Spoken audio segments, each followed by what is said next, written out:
दोस्तों, क्या आपको पता है हाल ही में राजस्थान में एक साधु बाबा को गलती से जेल में डाल दिया गया था। सुनकर तो जैसे किसी की आंखें खुली की खुली रह गई। साधु बाबा की गिरफ्तारी के पीछे की कहानी कुछ ऐसी थी जिससे हर कोई हैरान रह गया।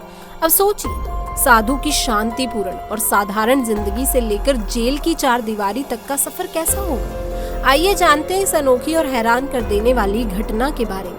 दोस्तों, एक कहानी है राजस्थान के एक छोटे से शहर की। एक रात करीब 2 बजे दो चोर एक इलेक्ट्रॉनिक दुकान में चोरी कर रहे थे। जैसे ही पुलिस वहां पहुंची, चोर डर के मारे सामान छोड़कर भाग गए। लेकिन उस वक्त एक साधु बाबा उसी रास्ते से गुजर रहे थे। पुलिस ने चोरों का पीछा करने की बजाय साधु को देखकर उन्हें संदिग्ध समझ लिया और उन्हें गिरफ्तार कर लिया।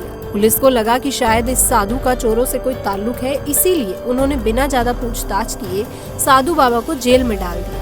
साधु बाबा, जिनका नाम महिम दास जी महाराज था, उन्होंने अपनी सफाई दी कि वे 17 साल की उम्र से ही मोह माया से दूर रहकर ध्यान में लीन रहते हैं और एक शहर से दूसरे शहर की यात्रा करते हैं। उन्होंने पुलिस से कहा कि वो चोर नहीं हो सकते, लेकिन पुलिस ने उनकी बातों को नजरअंदाज कर दिया। साधु बाबा ने ध्यान मुद्रा में बैठने के बाद किसी भी बात का जवाब नहीं दिया। पूरा दिन बीत गया, फिर दूसरा, तीसरा और चौथा दिन भी, लेकिन साधु महाराज ध्यान मुद्रा से बाहर नहीं आए। और तो और उन्होंने पिछले 4 दिनों में अन्न का एक दाना भी नहीं खाया। पुलिस वाले हैरान थे कि कोई इंसान इतने दिन बिना कुछ खाए पिए जिंदा कैसे रह सकता है। और फिर इस घटना के महज 3 दिन बाद थाने में एक ऐसा चमत्कार हुआ जिसे देख पुलिस वालों के होश उड़ गए। दरअसल वही चोर जो बाड़मेर रोड पर चोरी कर रहे थे, वो अचानक से भागते हुए पुलिस स्टेशन में आ गए और जितना भी चोरी का सामान था वो सब जमा करा के खुद को दोषी ठहराया।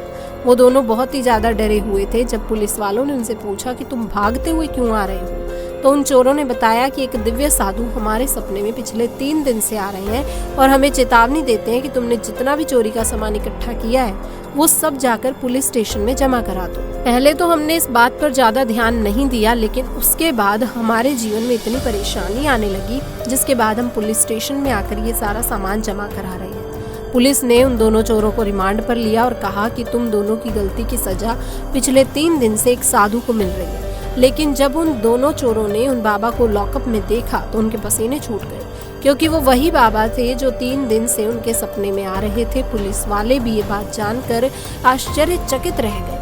वो जान चुके थे कि ये कोई साधारण बाबा नहीं है, बल्कि वे तो एक दिव्य साधु हैं। जिसके बाद किसी तरह साधु महाराज को ध्यान मुद्रा से निकाल कर उन्हें जेल से बाहर निकाला गया और पुलिस वालों ने उनसे माफी मांगी और उन्होंने भी दयालुता दिखाते हुए पुलिस वालों को माफ कर दिया। दोस्तों, आपका इस घटना के ऊपर क्या कहना है, आप हमें कमेंट सेक्शन में जरूर बताइएगा। यदि आपको वीडियो अच्छी लगी हो तो इस वीडियो को लाइक कर दीजिए, शेयर कर दीजिए और चैनल को सब्सक्राइब करना बिल्कुल ना भूलें। मिलती हूँ आपसे ऐसी ही और एक घटना के साथ। तब तक के लिए आप सभी का बहुत बहुत धन्यवाद।